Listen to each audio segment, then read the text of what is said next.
Classroom of the Elite Year 3 Volume 1 Prologue The End of Everyday Life।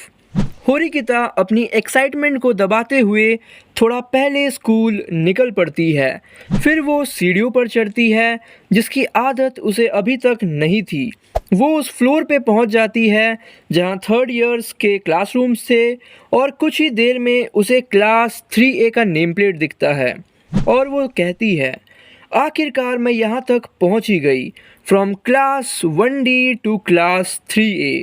कुछ मज़ेदार और खुशी भरे पल आए, लेकिन मुझे पेनफुल एक्सपीरियंसेस को भी नहीं भूलना चाहिए। यहाँ तक कि जर्नी इतनी आसान नहीं थी। यामाउची, साकुरा और माइज़ुनो को हमारा क्लास छोड़ना पड़ गया। और फिर वो सोचती है, जब वो स्कूल में आई थी उसके पास कोई गोल नहीं था।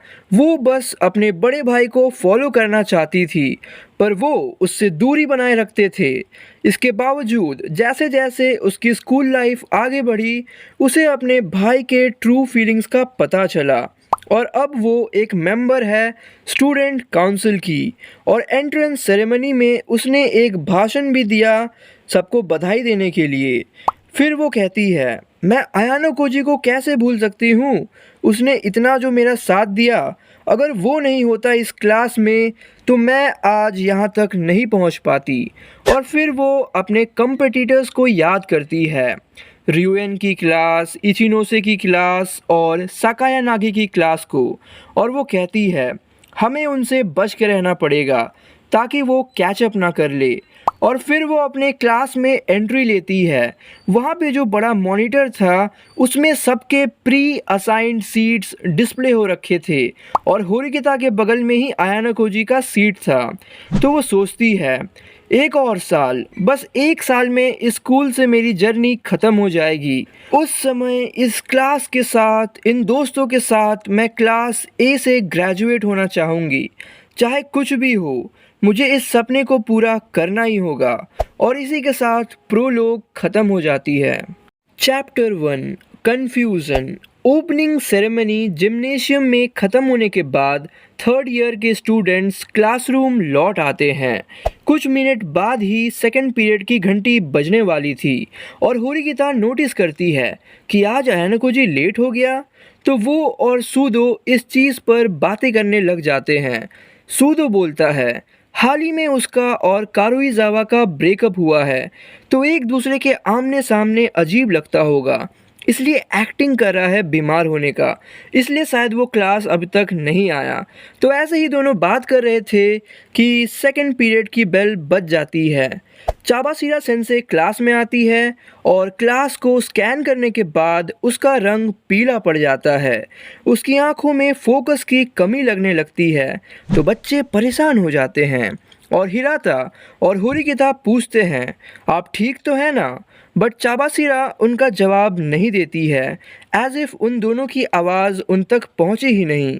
फिर किकुची उन्हें बुलाती है बट वो रिस्पॉन्ड नहीं करती, तो उनका अटेंशन खींचने के लिए किकुची हाथ ऊपर करती है और खड़ी हो जाती है। तब फिर जाके चाबासीरा सेंसे बोलती है कि हिराता और बाकी बच्चों की आवाज़ उन तक नहीं पहुंच रही थी। तो होरिकिता जैसे ही अपनी कुर्सी खींचकर पोडियम की ओर बढ़ने ही वाली थी कि चाबासीरा सेंसे बोलती है, आई एम फाइन। और हिराता फिर से उस चीज़ को कंफर्म करता है। तो इसके बाद होरिकिता पूछती है, क्या अयानो कोजी को कुछ हुआ है? क्या उसे चोट लगी है या फिर कोई बीमारी हुई है? बट चाबाशीरा उसका आंसर नहीं दे रही थी, बस अपना सर जो है वो इधर उधर हिला रही थी, इंडिकेटिंग कि उनका अजम्पशन गलत है। तो क्लास का इन्वायरमेंट देखते हुए और चाबासीरा सेंसे के अजीब बिहेवियर से ई के फ्रस्ट्रेट होकर उनसे एक एक्सप्लेनेशन मांगता है। फिर जाके चाबासीरा सेंसे बोलती है कि कुछ देर पहले एक बच्चे ने अपने प्राइवेट पॉइंट्स का यूज़ किया क्लास ट्रांसफ़र के लिए, और वो है अयानो कोजी। बट क्लास में कोई ये बात मानने को तैयार ही नहीं था, क्योंकि 20 मिलियन प्राइवेट पॉइंट्स की ज़रूरत होती है for transferring to another class. फिर चाबासिरा सेंसे बोलती है, मैं समझती हूँ कि ये तुम लोगों के लिए डाइजेस्ट करना थोड़ा सा मुश्किल होगा, बट सच्चाई यही है। और जब बच्चे ओए ऐप में लिस्ट चेक करते हैं अपने फ़ोन में, तो उन्हें आयानोकोजी का नाम कहीं भी नहीं दिखता। और चाबासिरा सेंसे बोलती है वो क्लास सी में ट्रांसफ़र हुआ है, मतलब साकायानागी के क्लास में। तो बच्चे पूछने लगते हैं, लेकिन प्राइवेट पॉइंट्स का क्या? 20 मिलियन कोई कम अमाउंट नहीं है। तो चाबासिरा सेंसे बोलती है, मुझे एग्जैक्ट डिटेल्स का तो पता नहीं, लेकिन अगर स्कूल ने अप्रूव किया है, मतलब उसने 20 मिलियन तैयार कर ही लिए होंगे। तो सारे बच्चे इस पर डिस्कस करने लगते हैं। एक बोलता है, कारुइज़ावा ने उसे छोड़ दिया तो शर्म के मारे उसने क्लास ही ट्रांसफ़र कर ली। तो दूसरा बोलता है, क्या उसने हमें धोखा दिया? तो इस पर कोई बोलता है, हम अभी क्लास ए में हैं और वो क्लास सी चल गया है। ऐसा नहीं है कि वो जीतने वाले घोड़े पर सवार है, खासकर जब से साकायानागी चल गई है। और ये कात्सुरागी के मामले जैसा भी नहीं है, जहां उसके पास अब जगह ही नहीं बची थी और उसे बाहर ढकेल दिया गया था। तो फिर कोई बोलता है, ऐसा लगता है कि उसे साकायानागी के जगह पर लाया जा रहा है ताकि उससे क्लास सी के जीतने के चांसेस बढ़ जाए। पर आयानोकोजी ही क्यों? बेशक हाल ही में उसने कुछ नोटिसेबल काम किए हैं, लेकिन आयानोकोजी? तो ईके बोलता है, अगर ये बात सच भी है, फिर भी इतना बवाल क्यों मचा रहे हो? ऐसा क्यों रिएक्ट कर रहे हो जैसे कि होरिकिता या फिर हिराता चल गए हैं? आयानोकोजी क्या ही कर रहा था क्लास के लिए? तो उस पर कुशिदा बोलती है, सॉरी ईके और शिनोहारा, बट आयानोकोजी तुम दोनों की सोच से तो बहुत ज़्यादा ही इम्पोर्टेंट है। जस्ट बिकॉज वो लाइमलाइट में नहीं आया, इसका मतलब ये नहीं कि उसने कुछ नहीं किया है क्लास के लिए। सही कह रही हूँ ना मैं, होरिकिता? तो होरिकिता बोलती है, आयानोकोजी के इरादों को एक तरफ रखते हैं, पर इस बात से इनकार नहीं किया जा सकता कि वो क्लास सी के कमबैक में एक आइडियल रिक्रूट है।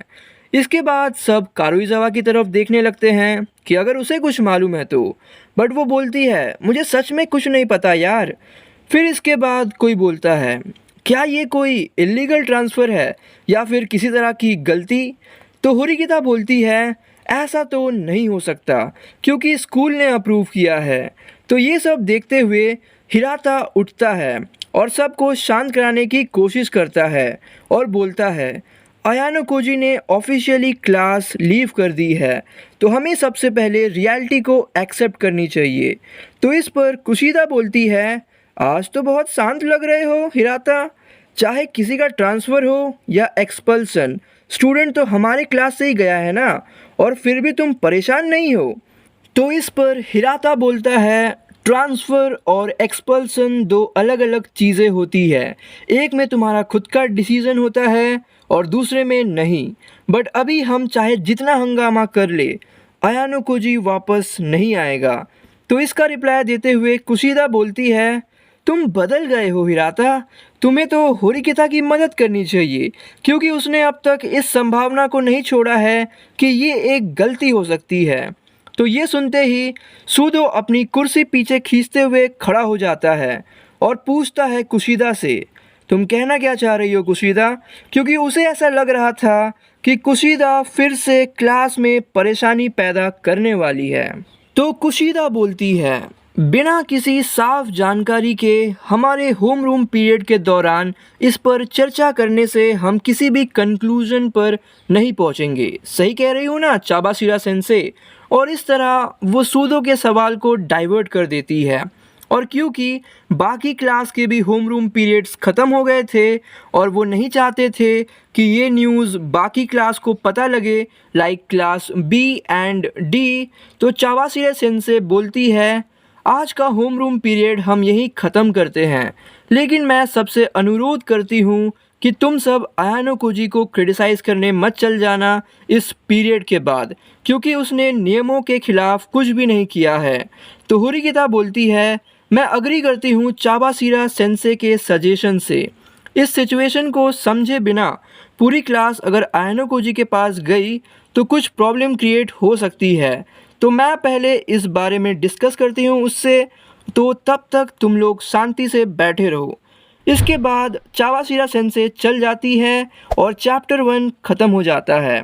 तो यही था आज का वीडियो। उम्मीद है कि मुझे ज़्यादा व्यूज़ मिलेंगे और उसके हिसाब से ही मैं अगला वीडियो बनाऊंगा। ठीक है गाइस, टाटा बाय बाय।